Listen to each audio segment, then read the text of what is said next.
Hey everyone, it's Kai from Kool Collectibles back again for another review. This time it's the Inflames toys cross Newsoul toys Tang Sanzang from Journey to the West. And I did the first part of this review of the deluxe set with the Bailongma, the white dragon horse yesterday. So click back and check out that review if you want to have a look at the horse.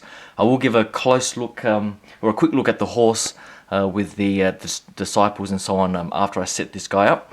But I will be going through all of the accessories, and this set does come with quite a few bits and pieces, and they are of absolutely probably some of the best quality 1/6 scale accessories and details that I've seen for quite some time. I'll give you a quick look at the packaging now, just down here. I'm not going to reset that all up. So here's the box for Tang Sanzang that you can see the Chinese characters there, and the concept art. And then the picture of the monk and the horse right there. And the horse, as I was saying before, it does come in a separate box that I showed yesterday. It all comes nicely packed in the DX foam, similar to the Hot Toys old DX foam that most collectors are familiar with now. And so everything comes very, very collector friendly and very nicely packaged. So I'll quickly go through all the accessories now. Hold on. Alright, first up I'll go through this beautiful diorama setting, which comes in a number of pieces that are sort of held together by magnets. First up I'll go through this leaf. So this is the piece where the monk saves the monkey stuck in the mountain there by giving him a drink. So it comes in separate pieces. This leaf here with a couple of magnets on the underside, which I'll show why they have that in a second. And then the little bit of water that you just sort of peg in there, in that hole, like so. And then it looks like he's sort of giving him a bit of a drink, like so. And the magnets here are so that there are a couple of hands specifically made for it. So there are these two fairly open hands. Where's the other one? Here we go. These two hands that have magnets on the palms there, and you just hold it on both sides like so, and they attach very nicely like that. And then you can attach it to the figure, of course, and so it's like he's holding it, holding the leaf and pouring the water into the monkey's mouth, which is a beautiful way to display them if you wanted to do that. The diorama piece itself, most of it is plastic, and there are some sort of like the moss here, for example, it's like almost like a felt material, not as delicate as the previous Asmus toys Aragorn, which had a sort of similar diorama base that had moss as well, and that's very delicate, where you touch it and the thing sort of almost comes off on your hands. But this one's not as delicate, but it is like a sort of felt type material. But the rocks themselves this piece is just plastic, but it's very nicely detailed and painted, as you can see there. And the monkey here is full fur, and he attaches by magnets. So this arm here is a separate piece, and that's got nice fur there. And you'll see the magnet. Oh no, this one you won't actually see the magnet. The magnet's in there somewhere, but on the head sculpt, which is again rooted hair or fur, similar to the original figure, which is nicely done. And you'll see the magnet on the underside there, and just inside there. So that magnet there is for the head sculpt, and that magnet is for the arm. So very nicely designed there. I think that's a great way to set it up. And the detailing on the head sculpt is similar to the original figure, which is pretty damn awesome. I like the glossiness in the eyes and the detailing in the mouth and so on. So you can just sort of place it in there. It also comes with these strings and a bag full of these, I don't know if they're actual real leaves or not, or they're just sort of paper or something like that, but it's so that you can scatter these leaves all around the base and so on. So if you have a look at the prototype photos on some of the Facebook pages, you'll see this whole setup with leaves scattered around to just give it that nice sort of diorama, sort of weathered, realistic look. And these strings, you get three sort of different shades of brown, you can essentially string them up and tie them to various points around here and drape them down to give it that nice sort of vine ancient look on the mountain. And again, this sort of upper piece is beautifully sculpted and detailed. I love the use of sort of a material here for the dried sort of roots and so on. They're like a really soft, I don't know if it's paper or what, but you can sort of see it protruding from the rock there. So if I just say, you sort of, it's like a stick stuck through in there, and it's just really nicely detailed, and I think the texturing and the color match the sort of diorama and the look that they're going for beautifully.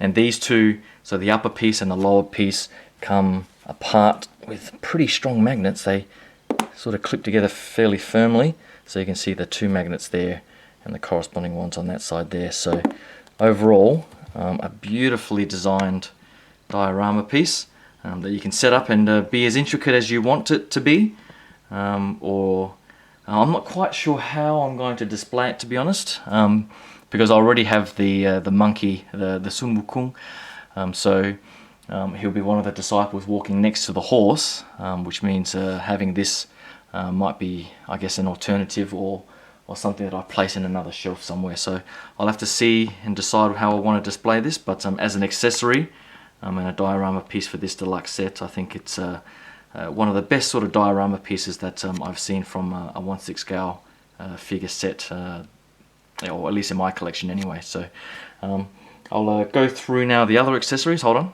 Alright, it also comes with the usual base that they've included with this series, and I think this clear stand, or this clear post, is slightly different. It comes in two pieces, so it comes with this inner sort of thinner piece at the bottom here that you need to put into the hole in the base first, and then this wider diameter piece over the top, which is a bit fiddly, but I guess they've also done that so that you can then try and get that off and put the diorama or the clear post from the horse, which I'll probably be using that because I have some spare other bases for the figures themselves. But overall, that's a nice standard inclusion. It also comes with a variety of hands, so I've shown the two hands with the magnets before. It also comes with this wide open hand. Not quite sure what pose this is for. It almost looks like a force push hand. The paint application's not too bad. It's a bit plain, but not too much detailing in the fingernails and so on, but it's not too bad. This hand here is specifically for grasping his staff, which I'll show in a second, so that's quite nice. And then these two, I think, are just the praying hands, which I think you can also have posed together or just one. So they're quite nicely sculpted as well. The standard hands on the figure, I think, are just for him holding the harness, as I might have mentioned before. So there's just a couple of those hands as well. The staff itself is a beautifully designed staff. I love this thing. And I wasn't actually sure if this was plastic or not, but I do think that it is a metal staff. It doesn't have too much weight to it, but it feels cold. So that sort of gives me the feeling that it is a metal staff, and there's no real sort of bend to it. It is quite stiff, so I think it is metal. This bit up the top here, I think, may be plastic, but all of these rings are metal, and I just love how they've done that intricate design. It's just a beautifully done staff. So I love the way they've done that, and the paint application on there is a nice sort of royal sort of red color, which is really nicely done. So that's the staff. It also comes with, I'm not sure exactly what this is. I don't know if it's something that you're meant to put incense in, and so, you know, normally Chinese people have a little bowl similar to this, I guess, with incense, but the prototype pictures seem to just have him holding it empty, so I'm not sure if that's what it's meant to be. But again, the paint application and the sculpting on this is beautifully done, so I love that. It also comes with his praying beads, which is like a nice little, I think they're all almost randomly coloured beads that he can hold in his hand, and chant his scriptures and so on. So that's nicely done. Also comes with, I'm not sure exactly what this is, and my Chinese is pretty. I don't know if these are just the scriptures, but there's amazing amount of detail in here. So every page has some text in it, Chinese characters. So that is really detailed stuff. So I'm not sure if the camera's sort of picking that up, but pretty amazing stuff there by Inflames Toys. So you can have him holding that as well. And I guess the other accessory, there are 2 head sculpts with the figure, and I think these are amazing head sculpts. The detail on these is really nice. Now, I was told by Charles, my fellow OSR admin, who helped me get these from XL Shop in Malaysia, so thanks again, Charles. He did warn me that these head sculpts are resin. I'm not exactly sure what that is, as opposed to the regular head sculpts from the likes of Sideshow and Hot Toys, whether or not those are resin or if they're plastic or not. But he said that adds a bit of weight, or I don't know if it's resin or this part up the top here, but the detailing in this crown is just incredible. Love the sort of use of the paper here with the pictures of the Buddha, and the detailing and sculpting and that intricate detail there is just beautifully done. So I love the crown there, and the face sculpt itself. The paint application is pretty much flawless for his flawless skin. So I guess with the Japanese one, you could never really tell if it was meant to be a woman or a male. And I guess with these 2 head sculpts, I think the original TV show from the, I don't know if it's from the late 80s or late 70s and early 80s. I think there might have been 2 actors. So there's this one that has that likeness, as opposed to this one here, which I'll just scroll down a little bit, which has a bit more of a feminine type likeness. So that's the one that comes out of the box, and I'm not quite sure which one I prefer at the moment. Both of them are very nicely done, and both look pretty damn awesome. So yeah, everything else about the sculpt is the same, apart from, of course, the likeness. So depending on which one you remember or recall from the original TV series, you can go with that. I might actually stick with this original one here that comes out of the box. And I think it does look pretty good, as you can see there. So the paint application, the eyes have the nice sort of glossiness to them that we're expecting from this sort of scale now. And the lips and the skin tone is pretty damn awesome too. So that's pretty much it for the accessories. I will get to the figure now, and the I don't know what they call it, the gown or something else that goes over the top of him, so I'll get to that in a second. Hold on. Alright, the main accessory for the figure itself is what the instructions call a cassock, which I've never really heard of, but this is essentially his outer, almost like a cape of some sort, and you have a little clasp here on one side, and it does wrap around the shoulders and so on, and then you can sort of clasp it over the top like so. So if you follow the instructions essentially tell you here. So that's how you drape it. So you drape it down under his right arm, over the shoulder, and then clasp it together at the top there, and then drape the rest of it over his arm. So I have tried to do it, and I can never sort of get the drape right, but I'll give it another go afterwards and take some pictures and so on. But essentially you have the figure here like so, and then I think you just get that under the arm like so, drape it over. There is a wire on this sort of edge along all 4 edges really, so you just need to sort of get it all coming around and clasping it in. It's I thought originally that it was a bit tight, but you just sort of need to futz it around the body, and then there's plenty of room to clasp it together. And then once you have it clasped, you just sort of fold this over the arm. So the actual cassock itself, as I was saying before, the intricate detail on this is just beautiful. Love the way they've done the gold sort of patterning there. It's like a very sort of fine material with this patterning right over the top, so you can feel the texture on that. And then you have this sort of felt outer edge, which is where the thin wire is inside, so you can sort of pose it and bend it as you want. And you probably do need to bend it quite a bit just to get those folds right across the shoulders and over the arm. But on the inside, it's just the material there. So overall, that is a beautifully designed cloak. The figure itself has the standard sort of kung fu, if you will, outfit, which is beautifully done. Again, across all their figures, they have beautifully tailored clothing. So this outer cloak has the flowing arms like the previous figures have. It's a nice sort of soft cotton type material, and you can see that they're tied here. I'm not even going to bother trying to retie these myself because I'll probably screw up that nice loop design. But you could sort of untie that if you wanted to have a look at the undersuit. So there's various layers on this. So there's an underlayer here, and then there's a white shirt underneath that you can just see peeking out through the top here. So you might just want to futz it around and get that bit even if you want that, and get that seen on both sides. Something similar.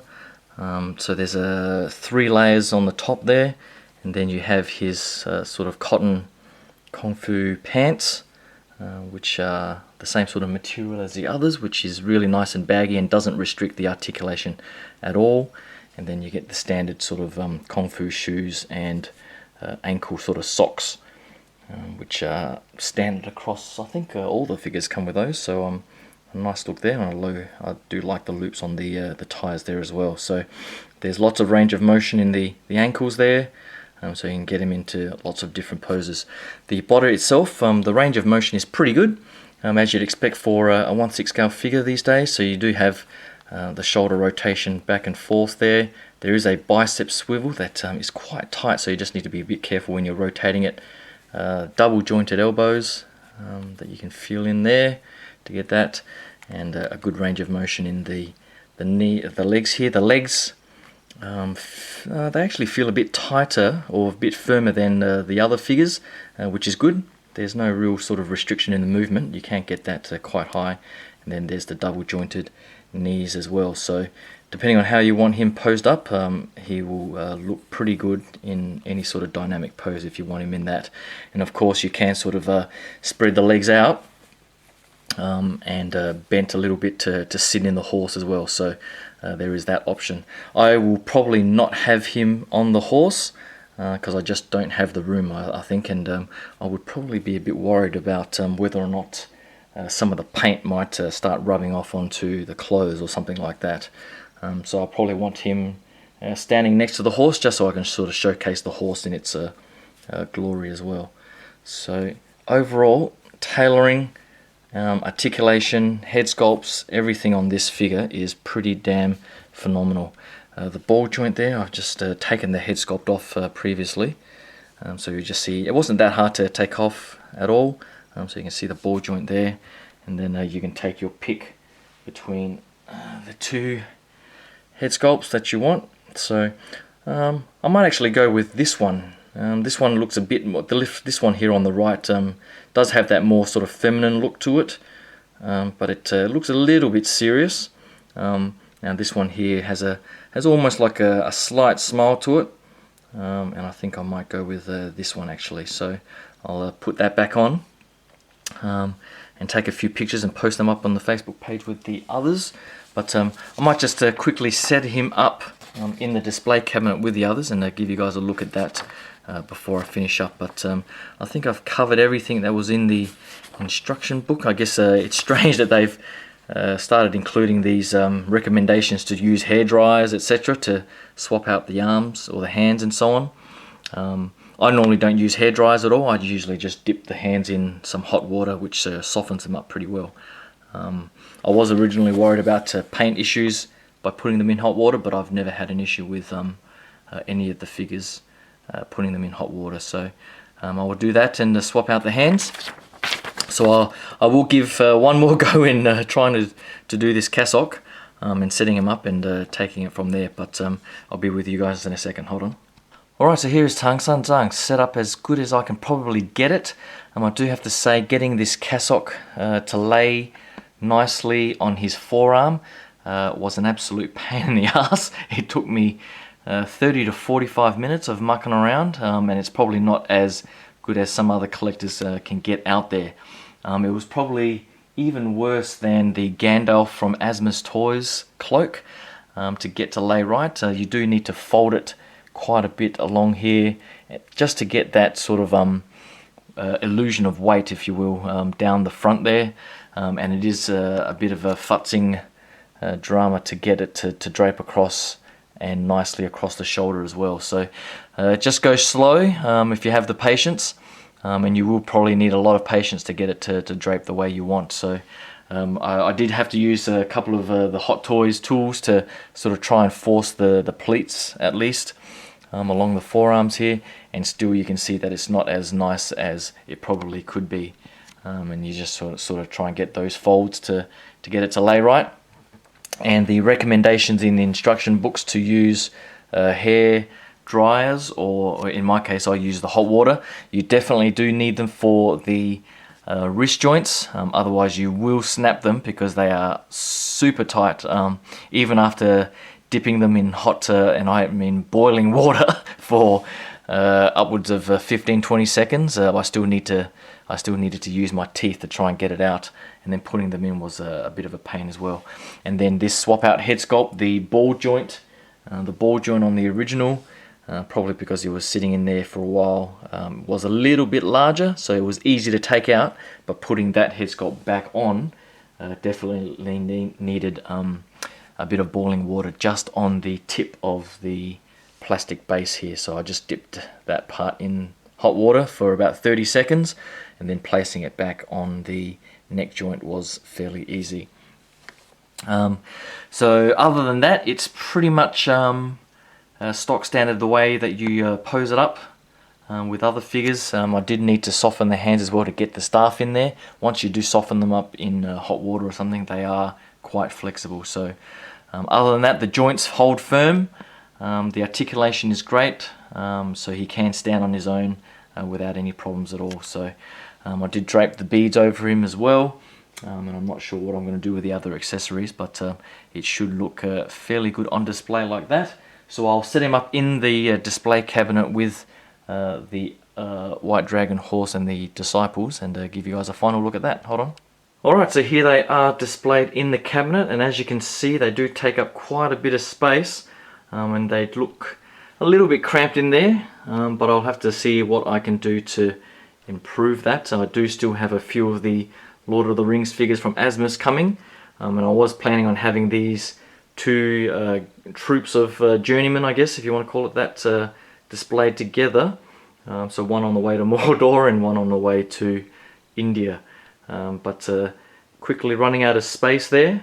But overall, I'm definitely glad to finally complete this Journey to the West line by Inflames Toys, and they do look pretty damn spectacular together. So they are releasing a few variants of the Sun Wukong figure, but I'll probably pass on those and just stick with these four main characters. So hopefully you like this part 2 review of the Tang Sanzang figure, and it does take a little bit of effort to get to look half decent, but once you get it all set up, it pretty much complements the others perfectly.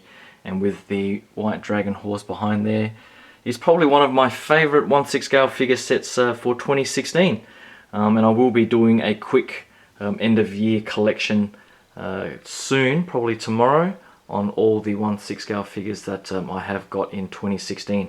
I think I counted upwards of about 25 to 30 figures for 2016, which was way above my original budget, but I think 2016 was my biggest year in 1/6 scale. So hopefully you guys can subscribe and stick around for that upcoming review. But thanks again, and I'll talk to you guys soon. Cheers, bye.